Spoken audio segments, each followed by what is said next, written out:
Marni adalah seorang gadis muda yang sejak kecil hidup dalam kesendirian dan penderitaan. Kehidupan yang dia jalani begitu berat, terutama setelah ayahnya meninggal 5 tahun lalu.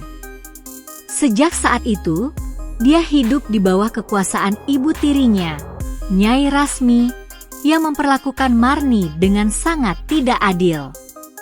Meski sudah berusaha keras untuk tetap tegar, hidup Marni terasa penuh tekanan dan kesedihan. Marni lahir dengan kondisi bisu akibat demam tinggi yang dideritanya saat kecil. Kondisi ini membuat Marni merasa semakin terisolasi karena komunikasi dengan orang lain menjadi sulit. Ibu tirinya, Nyai Rasmi, tidak pernah memahaminya. Sebaliknya, ibu tiri itu justru memperlakukannya dengan kasar.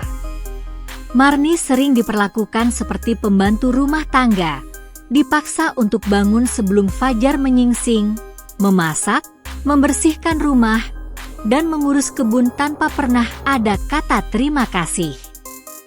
Tentu saja, Marni tidak bisa melawan karena ketidakberdayanya. Meski hidupnya penuh dengan penderitaan, Marni selalu berusaha untuk menjalani hari-harinya dengan semangat. Hatinya yang terluka karena perlakuan ibu tirinya, ia coba sembunyikan. Satu-satunya tempat yang bisa memberikan sedikit kedamaian bagi Marni adalah hutan kecil di pinggiran desa. Setiap kali ada kesempatan, Marni pergi ke sana untuk mengumpulkan kayu bakar. Hutan itu menjadi pelarian bagi Marni, tempat di mana dia bisa sejenak melupakan derita yang harus ia hadapi di rumah.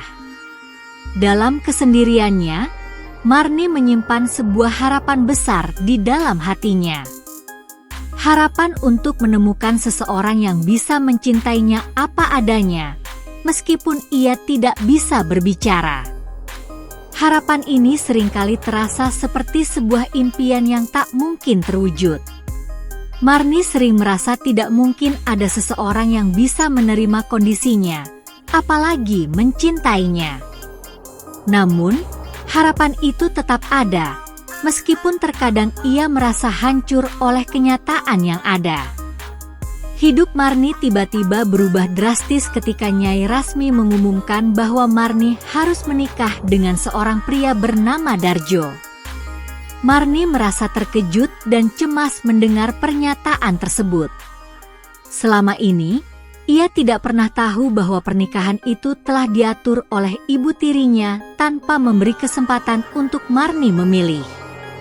Marni merasa tidak siap, dan air matanya mengalir deras saat mendengar keputusan ibunya yang seakan tak memberikan pilihan bagi dirinya.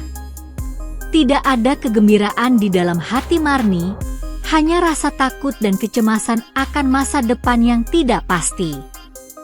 Pernikahan itu dilaksanakan dengan cepat.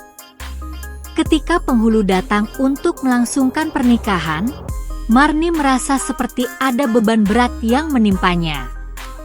Seluruh proses itu berlangsung dengan cepat, dan Marni merasa terjebak dalam situasi yang tidak pernah ia inginkan. Malam itu, ia menangis dalam kesedihan. Tidak ada kebahagiaan dalam pernikahannya, hanya kekhawatiran akan masa depan yang suram. Namun, setelah menikah, hidup Marni mulai menunjukkan perubahan yang tak terduga. Darjo, suami barunya, adalah seorang pria yang sederhana, namun penuh perhatian. Meskipun awalnya Marni merasa cemas dan tidak aman di rumah Darjo, perlahan-lahan ia mulai merasakan perbedaan besar dibandingkan dengan kehidupannya bersama ibu tirinya. Rumah Darjo terasa lebih hangat, bersih, dan penuh dengan kedamaian yang selama ini ia impikan.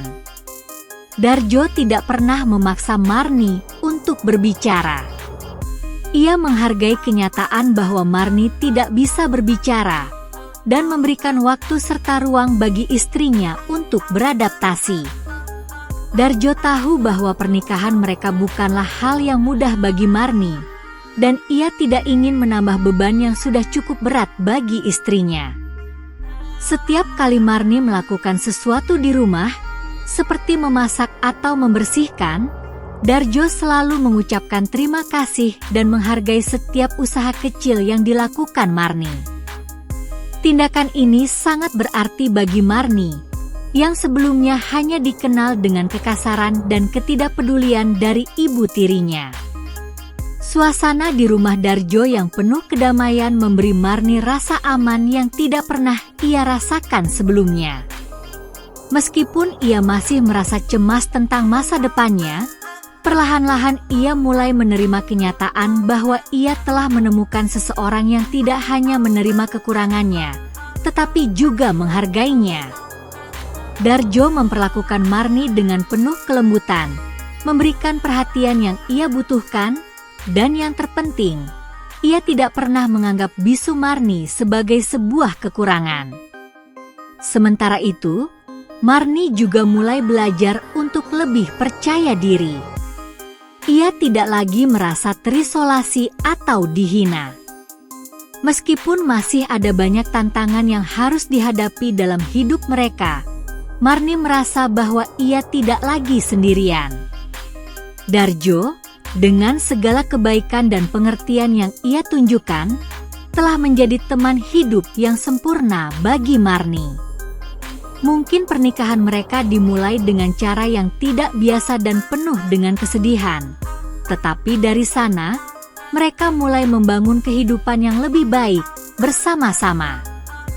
Hari demi hari, Marni mulai merasa semakin nyaman dan menemukan kebahagiaan dalam kehidupan barunya. Ia tidak lagi merasa seperti seorang budak yang hanya ada untuk melayani orang lain. Di rumah Darjo, Marni bisa menjadi dirinya sendiri, meskipun dalam diamnya. Ia merasa dihargai dan dicintai. Dalam keheningan, Marni menemukan kedamaian dan kebahagiaan yang selama ini ia impikan. Pernikahan mereka mungkin dimulai dengan kesulitan dan rasa tidak siap, tetapi lambat laun, Marni dan Darjo membuktikan bahwa cinta bisa tumbuh meski dalam kondisi yang penuh tantangan. Darjo telah menunjukkan bahwa cinta sejati tidak memandang kekurangan atau kelebihan, tetapi lebih kepada bagaimana seseorang saling menerima dan menghargai satu sama lain. Bagi Marni, kisah hidupnya yang penuh dengan penderitaan kini mulai menemukan akhir yang bahagia. Meski perjalanannya penuh dengan air mata, ia akhirnya menemukan seseorang yang bisa mencintainya tanpa menghakimi. Dan meskipun dia tetap bisu, Marni kini merasa bahwa suaranya yang selama ini terpendam, akhirnya ditemukan dalam bentuk cinta yang tulus dan pengertian dari suaminya, Darjo.